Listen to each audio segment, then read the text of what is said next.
就算你冇特定痛症，都不妨定期去見下顱底骨師。And welcome to Kate's Holistic Healing. I'm your host, Kate Fletcher, and I'm very pleased to have with me as my guest, Elizabeth DeLaBere. Welcome, Elizabeth. So, I guess the obvious question is, what in the world is craniosacral therapy? Well, craniosacral therapy is a light touch, manual therapy aimed at improving the structure of the body, especially the central nervous system, by eliciting the body's self-corrective nature. Now, what's that mean? Right, because everybody, right, okay. So, I brought my friend Dana Scully. You can tell when I got her. I think that we have the image and the body sense that the head is a helmet. Right. And the truth is, it isn't. I mean, it's hard because it's bone. However, each different colored bone has independent movement. So there's actually play. But wait, I'm sorry. But when you're an infant, I know that your brain moves. But And the skull bones. in the skull bone, but as adults. Yes, people learn that the bones are fused. Right. Now, this is kind of funny because we all know of Gray's Anatomy and Dr. Gray from the UK, and anatomists that are descendant from Gray's school worked on preserved cadavers. So preserved cadavers have more fibrous tissues between the bones, and there's very limited play. So that created the myth that these are fused. And they're not. And they're not, because Dr. Sperino in Italy and his anatomists and other countries in Europe and the Middle East, they know that these sutures are only fused in the presence of pathology. So many things in our culture based upon this myth. That is a myth. And so what is the reason that they move? I mean, is there a benefit? Okay, so well, I think the body has, we don't think about this because it's very subtle. The body has many mechanisms to increase and decrease tone in the body. So we have sympathetic and parasympathetic in our nervous system. That means we're more excited and we're more restful. We have our breath. We have the inhale, which is more excited and expansive, and the exhale, which is more restful and condensing.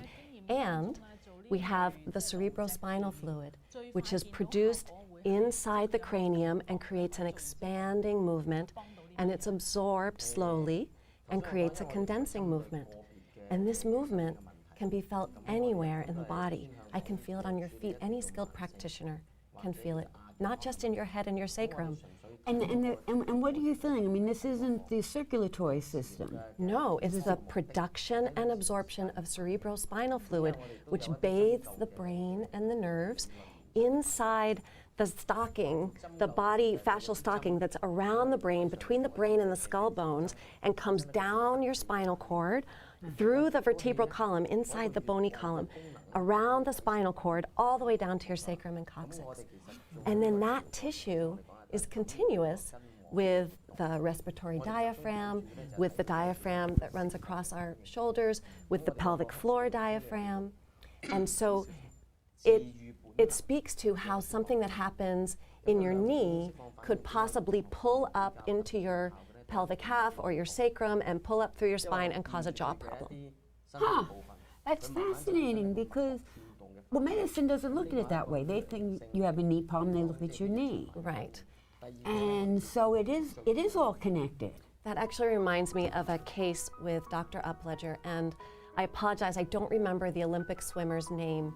There was an Olympic swimmer who had a dive, and she actually landed on her knee on the cement out of the pool, somehow impacted her knee. She began having vertigo. She was unable to compete in meets. She was having a lot of symptoms. Dr. Upledger evaluated her and said, "What happened to your knee?" And then she told him of this fall. And working with the knee, corrected what was happening in the vestibular system inside the temporal bones of her cranium so that she was able to be symptom-free and compete. And I do believe she went on to win a medal. That is amazing.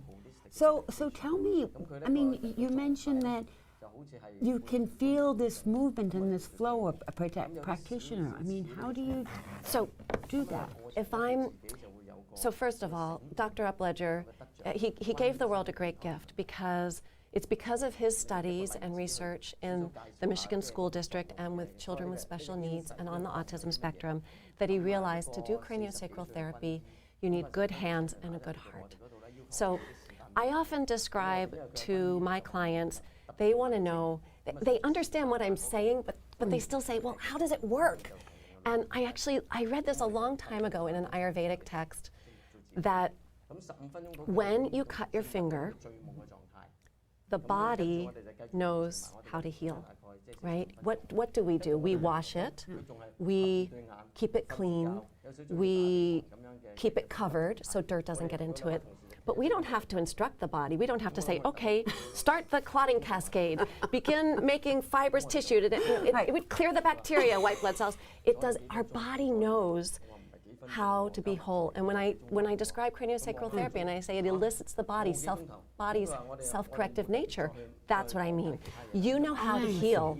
We need to support, right? So I'll evaluate, and I'm looking for this feeling in the body.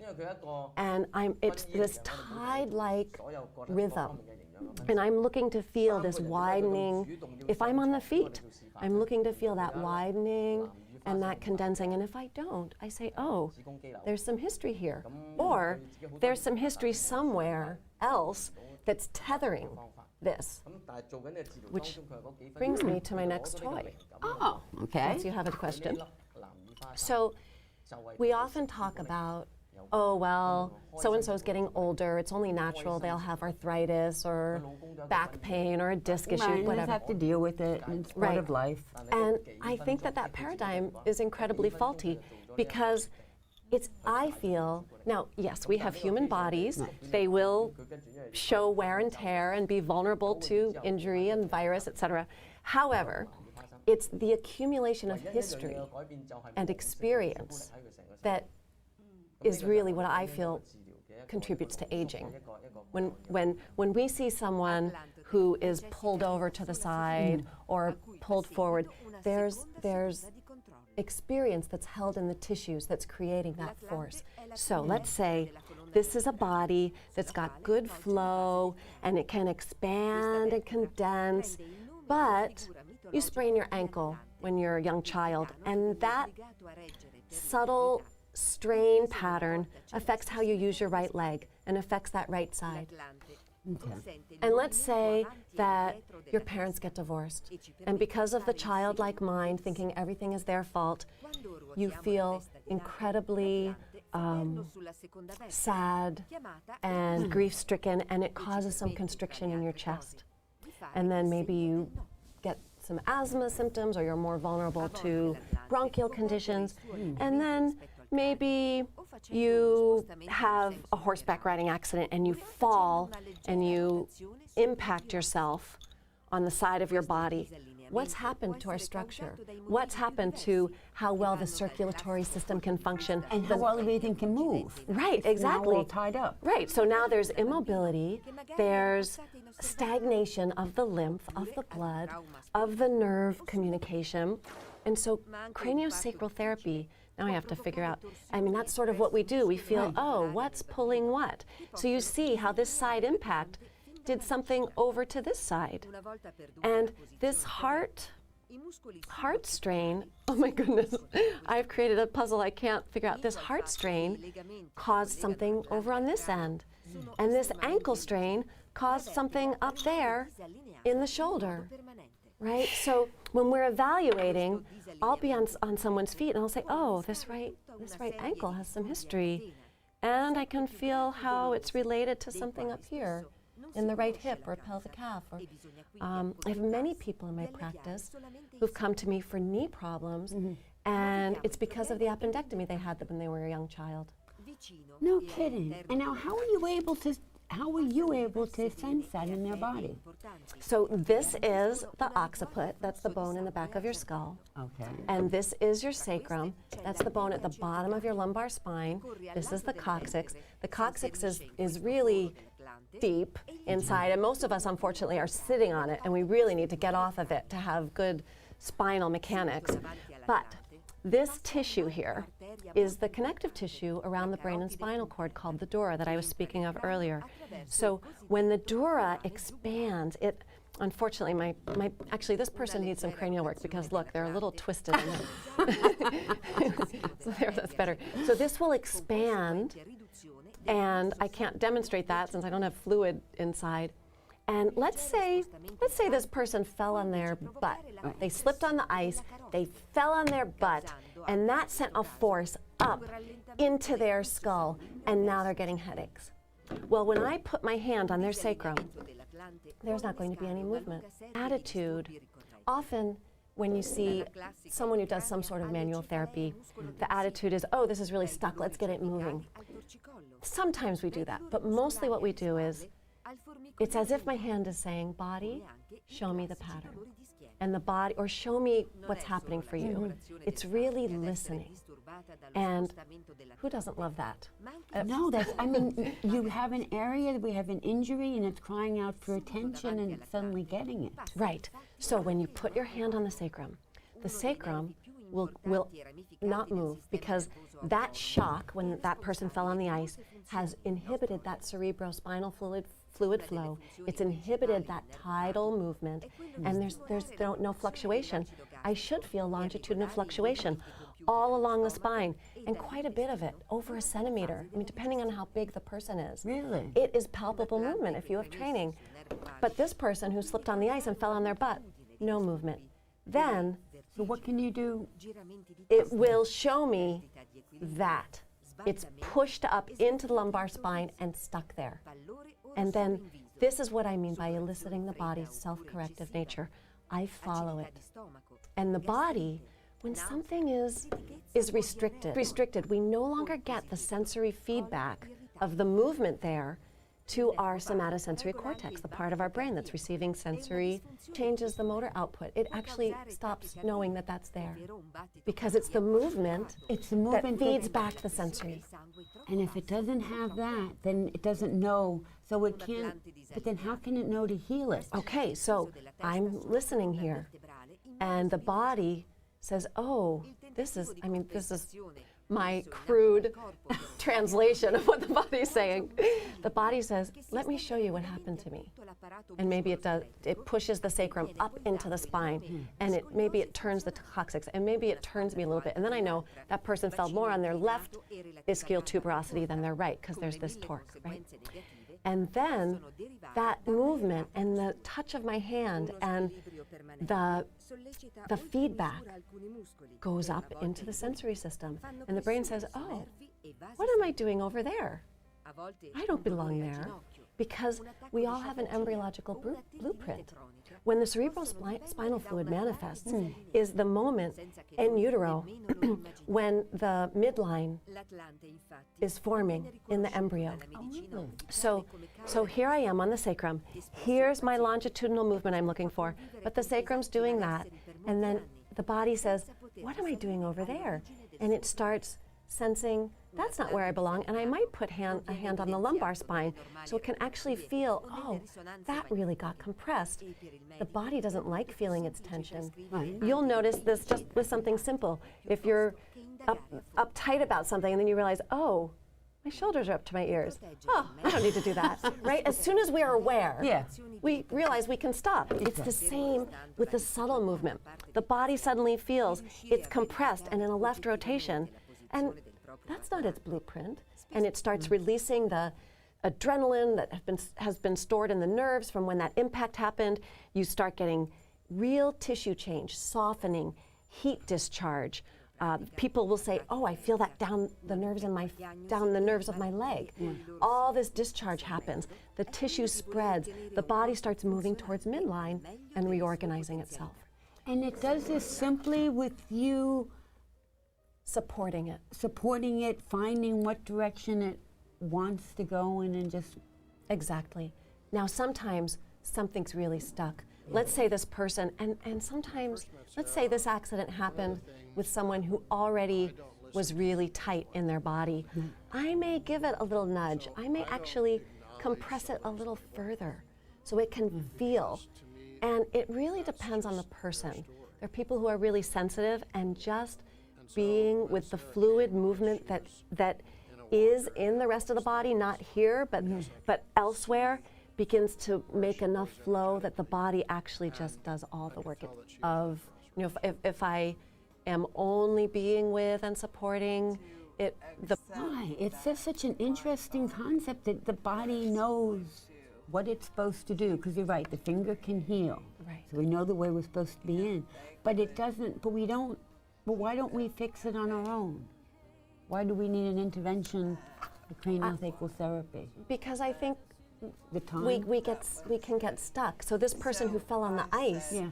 that created an area of immobility, and some people have a lot of vitality. Their cerebrospinal fluid, they feel like the ocean at high tide. It's very powerful. And some people, it's very light, and those people maybe need a little more support to move through something.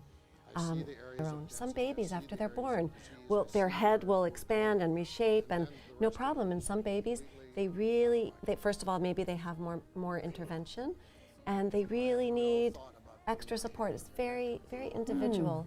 I think it's a paradigm shift for us to think, one, that, well, I'm functional now, so that sprained ankle, I can walk around, so it's fine. It's not fine.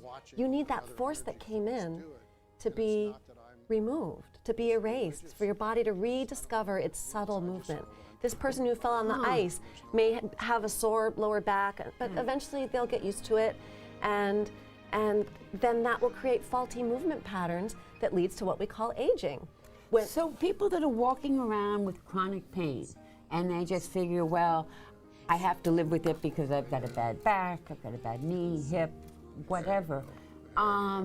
In the medical community might tell them, well, there's nothing else we can do surgically to improve this. Actually, what I'd love to see is for people to try something like this, or even acupuncture, although that's a little more indirect because it's such an energetic modality. It doesn't have as much of a foothold in the structure, medication and surgery. They can always go to that if this isn't effective.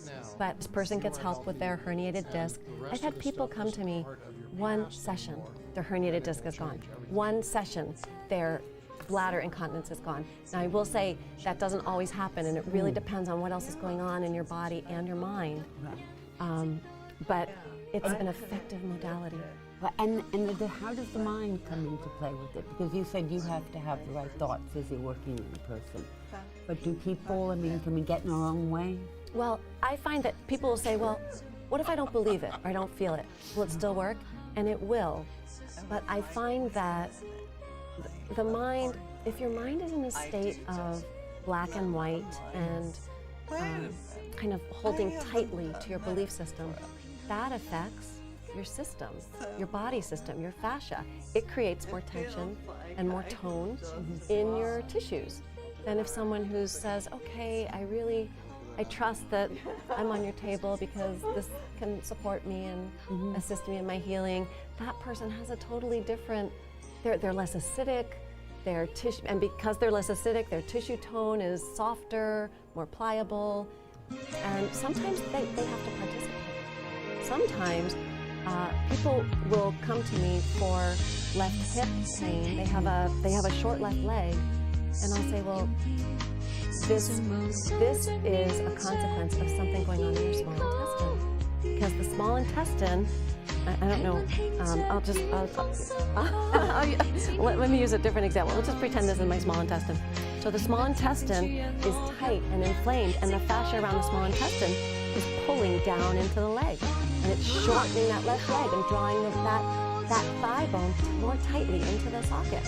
And so that person will develop arthritis in that, or actually maybe in the other side, because, and I'll say, well, I can get it moving, and they'll stand up and they'll be confused because that left leg will hit the floor sooner because it's longer, but then they'll come back.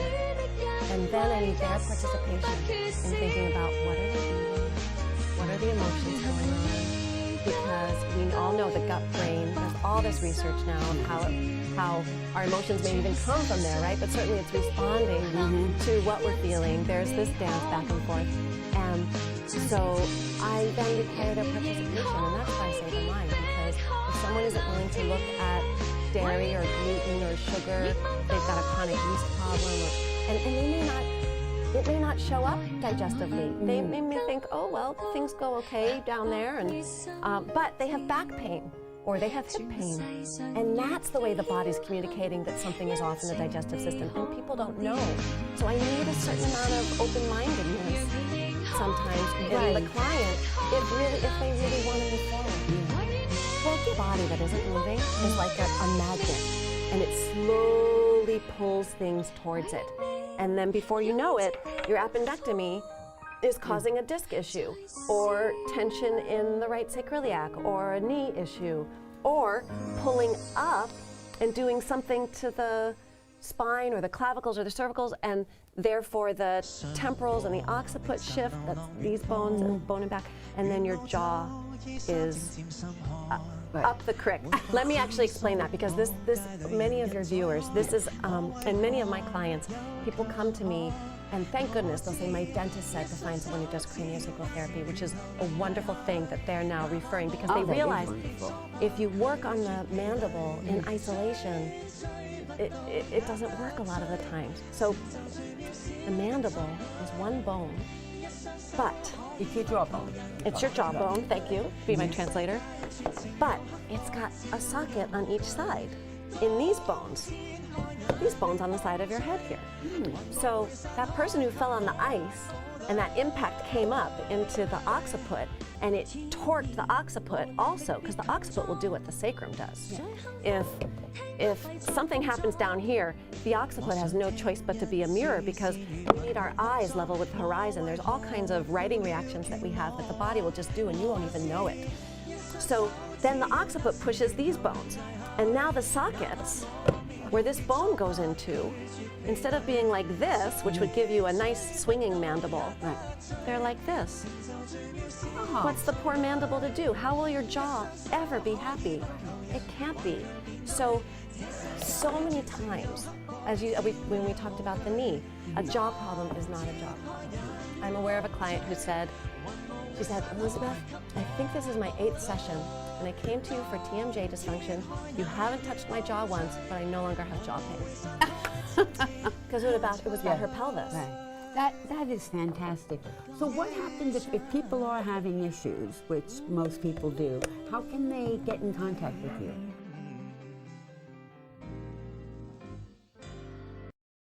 And thank you all for tuning in.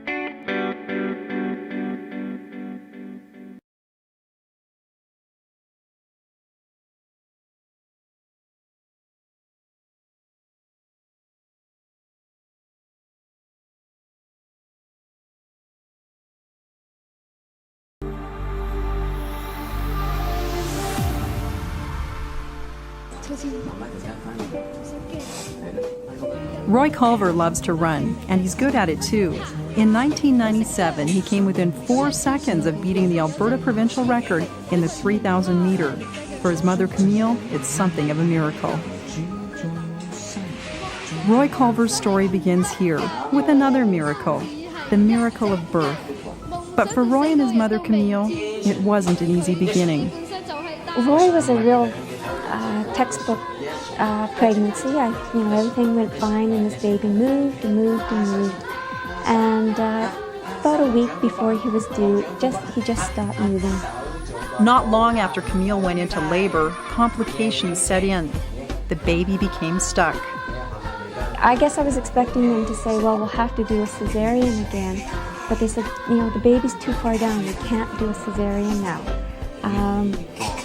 And there were there was forceps were put in place. And I remember thinking, what is this doing to my baby's head?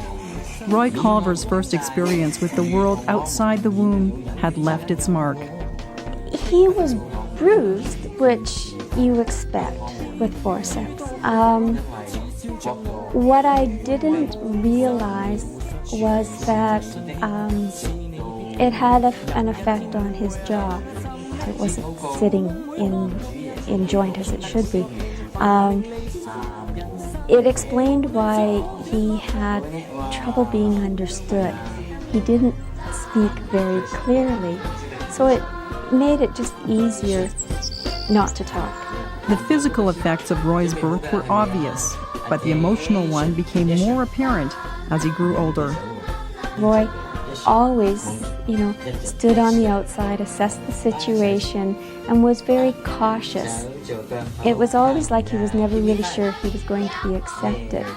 So, in a lot of ways, I do feel his birth had an effect on that. Well, his energy level was extremely low, especially as a toddler.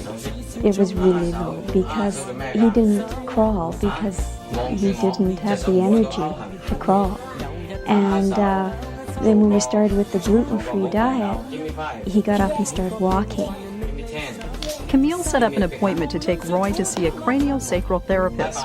It didn't take long for her to know that she'd made the right decision. Carlene Daphne treated Roy as she does all her patients, with the gentle, healing touch of craniosacral therapy.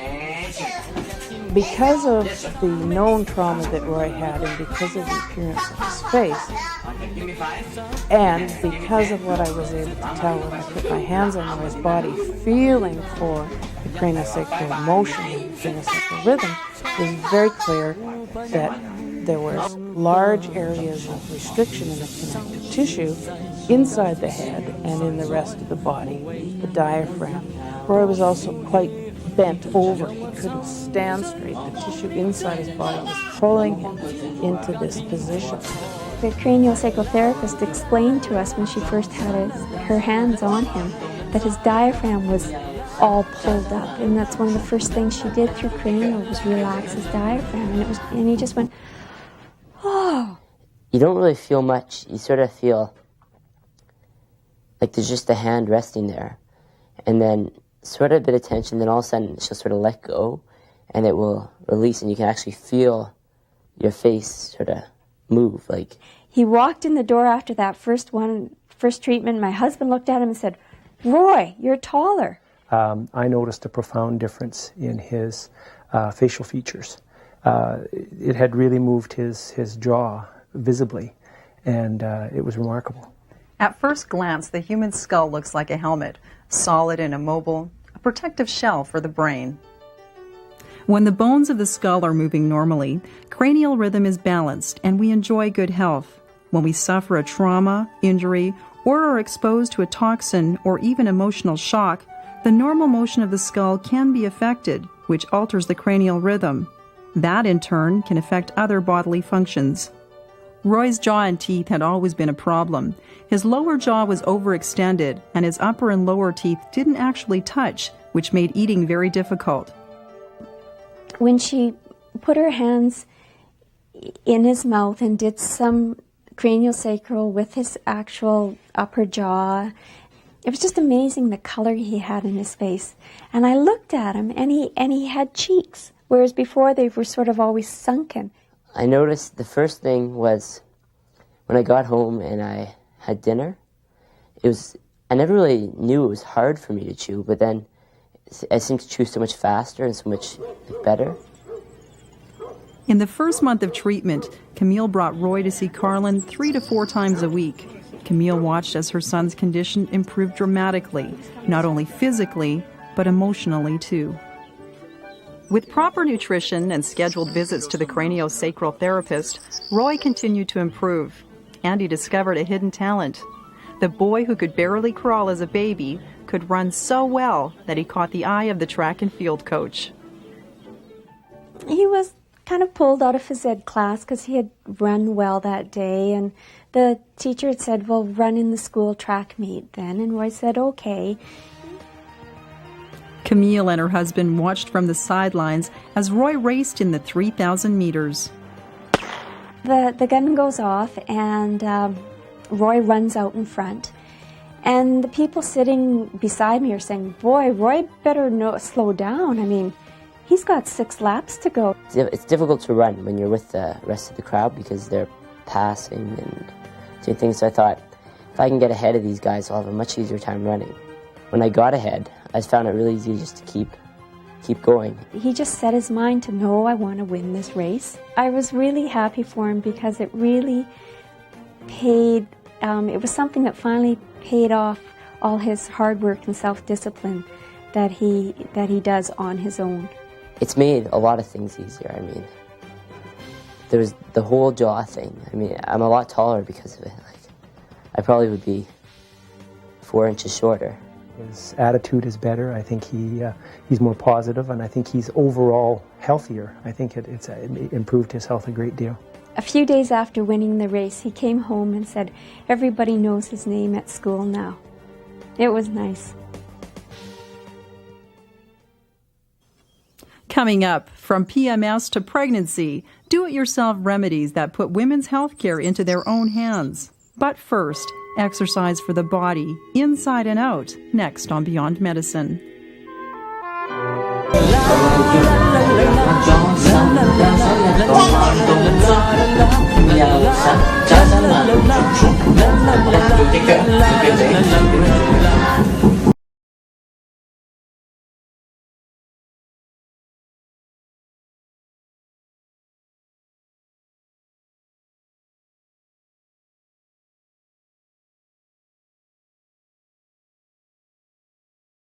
Hello， 大家好，今日尋找品牌的故事嚟到觀塘，尋找施博士顱脊工房喎。聽個名好似同脊骨有關喎，咁我成日腰酸背痛咪啱晒咯。冇咁簡單，咁到底佢係做啲咩嘅咧？不如大家跟我一齊嚟啊！萬里豔陽斜照，心興奮怎麼遮掩？回味撞人無數，天真的可愛笑臉，沒有了困倦煩惱，拋走了世俗負累，來共醉於此刻歌聲裏，抱着溫馨美妙，多動人尋夢調，傾出光輝歲月，翻起了生命。我哋到啦！咦，阿哥？睇嚟真係唔簡單。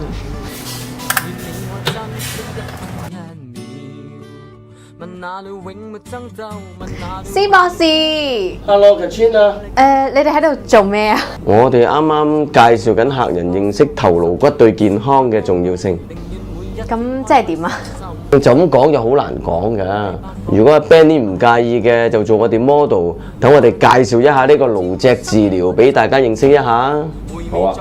好啊。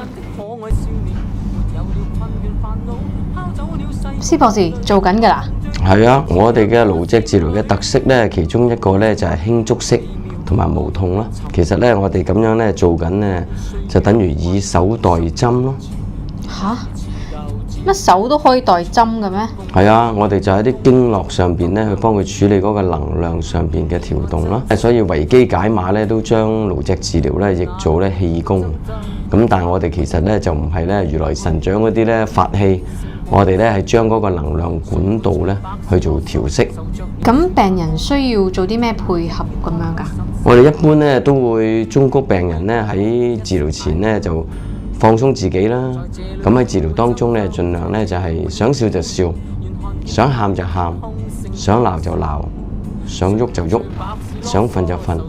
因為咁樣咧都係我哋咧身心治療裏邊咧其中一啲嘅情緒上面釋放咧重要嘅療效嚟嘅。咁除咗做腳之外，仲有邊啲部分係要做嘅呢？其實咧，我哋全身嘅經絡都做得啦。咁腳其實咧都係一個重要嘅所謂全息嘅反射區啦。咁所以好多人都會做腳底按摩啦。咁但係另外一個重要嘅位置咧，除咗脊骨咧，就係個盤骨。咁我哋陣間咧都會示範一下咧喺個盤骨上邊咧點樣去調息佢呢一個嘅能量嘅管道啦。咁另外頸椎都係一個重要嘅位置，而最重要嘅重點咧就係我哋嘅頭骨咯。咁所以我哋有大部分嘅手法咧都會喺頭骨上邊咧做處理嘅。咦？呢個手法可以治療到啲咩嘅問題？呢一個咧就係我哋俗稱嘅丹田嘅位置咧。男士嚟講就可能腎啊、膀胱啊或者前線啦。咁甚至個腰骨啊、坐骨神經啊咁樣啦。咁女士嚟講咧就係所有嗰啲嘅婦科嘅問題啦。我哋臨床上面有一啲有子宮肌瘤嘅病人咧，透過咁樣嘅治療咧，都可以令到個肌瘤咧一路收細，收到去冇都有嘅。咁呢啲都係臨床上面一啲嘅療效嘅一啲嘅例證啦。其實都好似好舒服咁喎，你又唔使喐佢，又唔使喐佢，又好似唔痛咁喎。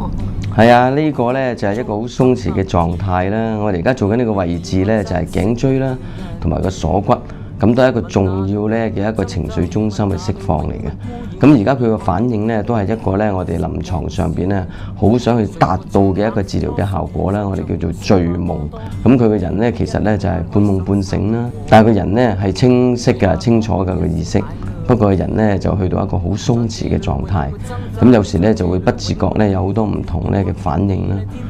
間唔中咧頭先譬如阿 Benny 咁樣咧個頭咧會有少少擰一擰啦，間唔中有啲手指啊腳啊有時都會有啲跳動嘅，咁嗰啲都係一啲好好嘅釋放反應嚟嘅。咁一般嘅療程係做幾耐㗎？多數平均咧我哋會係45分鐘至到1小時啦。咁如果做一個整全嘅療程，我哋就先由腳做起啦，跟住可能做咗盤骨啦，做個頸椎啦。咁而家呢個位置其實都係我哋講咧叫做一個頭顱骨同埋脊骨最重要嘅一個位置咧。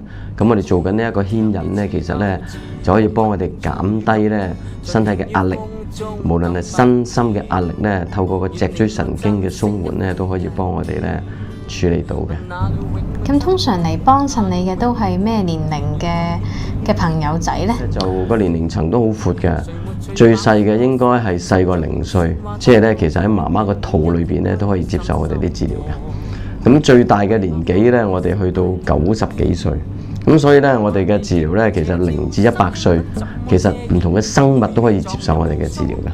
我哋有啲病人咧，就曾經幫過佢哋自己養過嘅動物啦，狗仔啊、貓仔啊、倉鼠啊。我哋試過最特別嘅咧，有啲病人就幫佢養緊嗰隻龜、金魚，咁都曾經接受呢啲治療咧，而產生一啲即係健康嘅作用同埋療效咯。頭先你話咧頭就係重點啦，咁你而家做緊呢一個咧又係咩手法嚟嘅咧？係啊，因為頭骨裝住嘅就係我哋嘅大腦啦。其實我哋100%我哋身心靈嘅功能咧都係個大腦。咁如果我哋將個治療咧，除咗話以手代針做針灸，其實我哋就係做緊心同埋腦嘅一個按摩咯。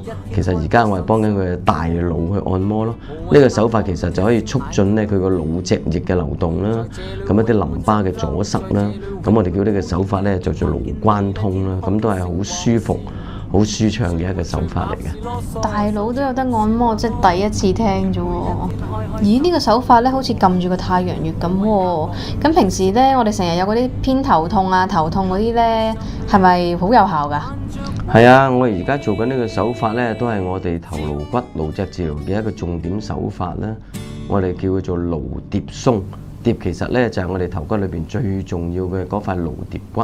咁你見到咧，其實就算 Benny 咧，而家咧只係我哋幾分鐘嘅治療咧，佢都係好鬆弛嘅。咁甚至你見到佢有少少口部嘅動作啦，膊頭又會縮啦，手指又會喐啦，呢啲都係佢無意識嘅咧一啲嘅釋放嘅動作。咁所以呢一個治療咧，尤其是呢個手法，對於我哋壓力啦，因為都市人咧而家好多嘅身心壓力不適症候群啊。其實世衛咧都講咧，心病咧將會成為咧我哋咧第1號殺手啊！咁所以咧情緒上面嘅處理啊、壓力嘅處理啊，都係好重要嘅。咦？呢個動作好似掹緊耳仔咁，會掹下耳仔咧，異性好啲嘅咧？嗱，你真係講得啱啊！呢一個手法咧，我哋叫做顱列牽。其實拉耳仔咧，原來咧就可以幫我哋咧促進我哋嘅記性啦，將我哋一啲睡夢上面嘅失調咧，譬如好多人啊會發惡夢啊，甚至夢遊啊，甚至即係完全記唔到自己有發夢啊，好多夢啊。咁原來咧呢一個手法咧都係好好臨床上邊咧嘅一個幫助嚟嘅。啊，呢個我知，呢個我上網睇過你啲片，呢個係顱四壓 CV4。好嘢喎，係啊，呢個咧就係我哋 CST 啊 Cranial Sacral Therapy 嘅創辦人 Upperger 咧佢嘅重點手法。呢個手法嘅作用咧可以淨化我哋嘅腦脊液，即係話做完咧有美白嘅效果。呢個就係徒手嘅美白手法，做完咧10分鐘到咧，好似敷完咧好名貴、好有療效嘅面膜一樣。呢一個咧亦係咧按壓住咧我哋第4個腦室啊，咁原來咧可以促進咧我哋睡眠嘅質素。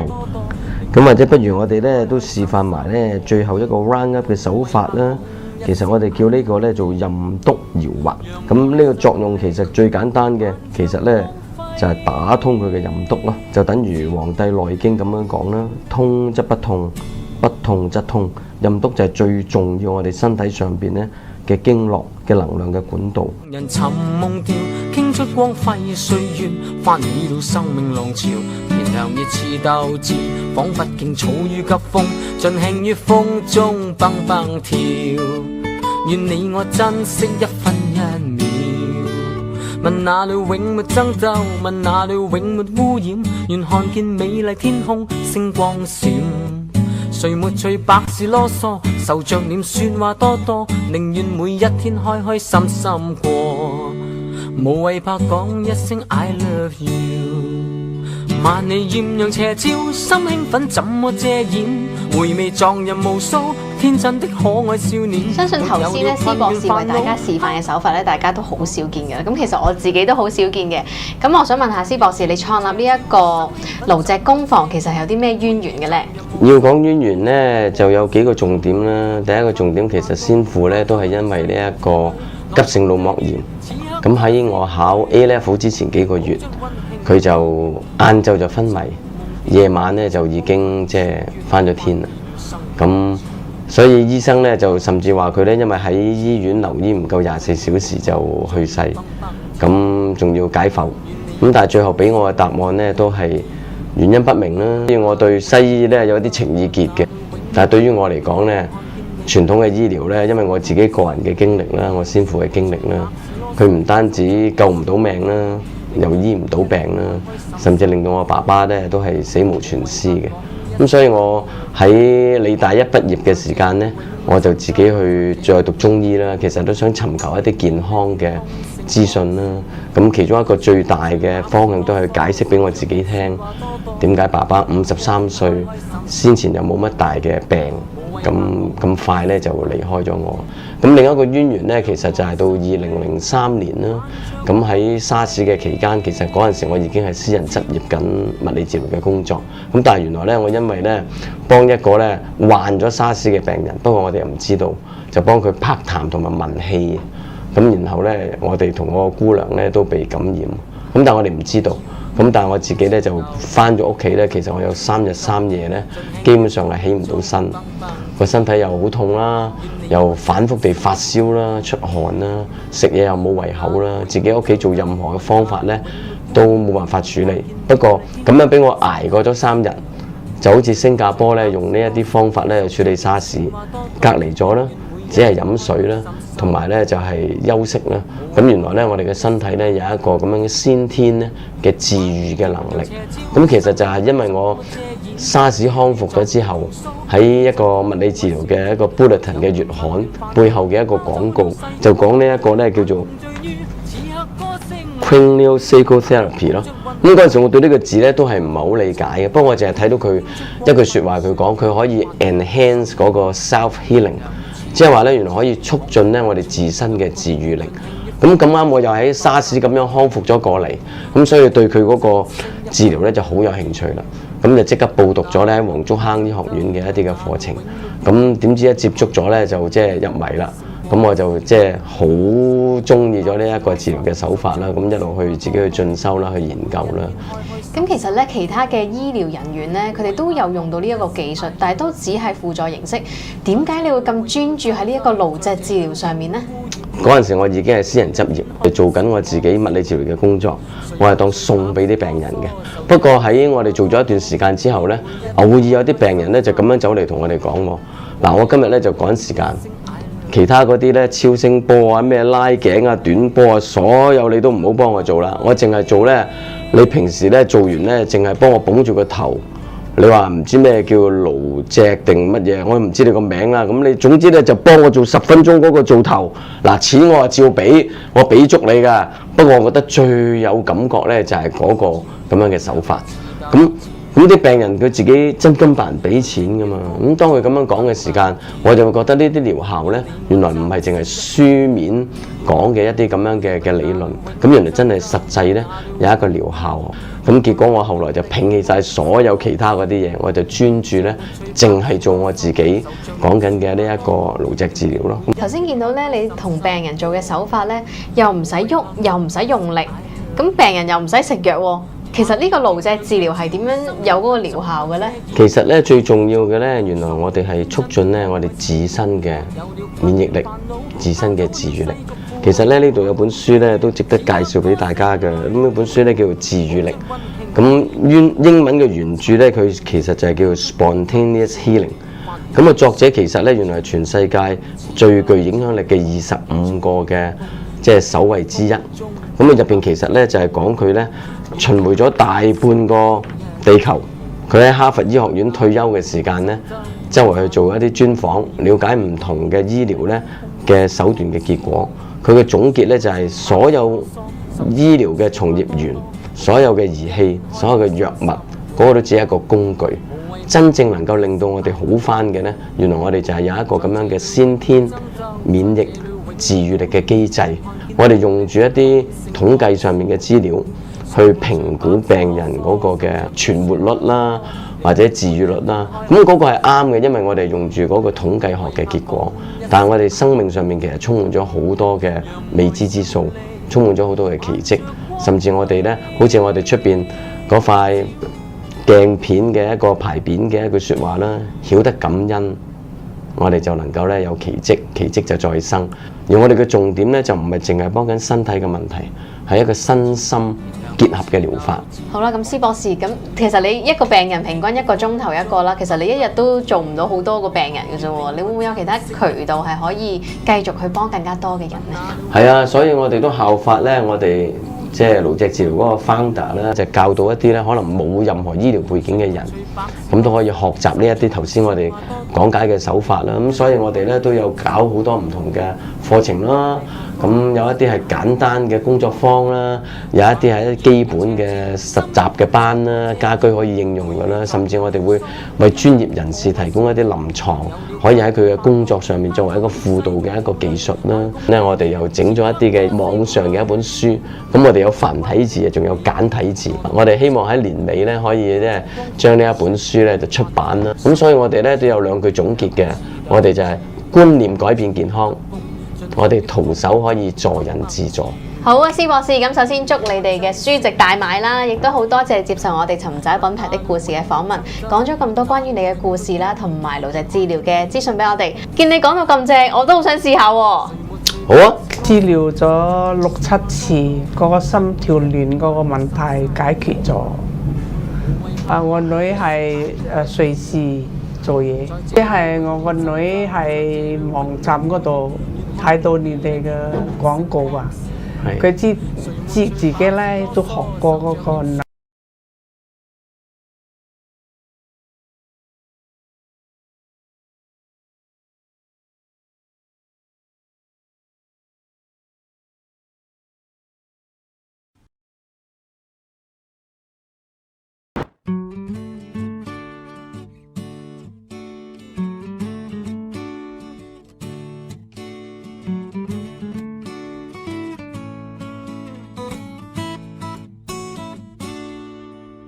萬里豔陽斜照，心興奮怎麼遮掩？回味昨日無數天真的可愛笑臉，沒有了困倦煩惱，拋走了世俗負累，來共醉於此刻歌聲裏，譜出溫馨美妙，多動人尋夢調，傾出光輝歲月。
Because in craniosacral therapy, it's very important to have that 3 movement of the sacrum in between both hip bones. I personally see a lot of people that have chronic pain, that have trauma or high anxiety or have tinnitus or whiplash or concussion, and then I work a lot with the head and the bones, and I assess the movements that the bones make. In the skull, I work with the intracranial membranous system inside the head, which is the tissue inside your brain.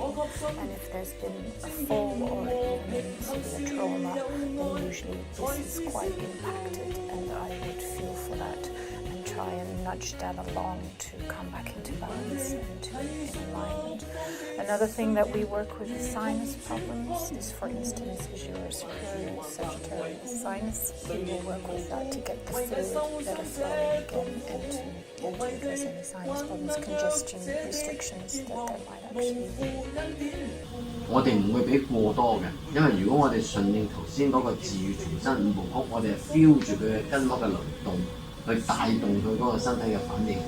咁嗰個係佢身體做主導，唔係我哋嘅計算。咁所以唔會過多嘅，佢夠咧佢就唔會 take up 㗎啦。咁所以頭先你話做幾耐咧？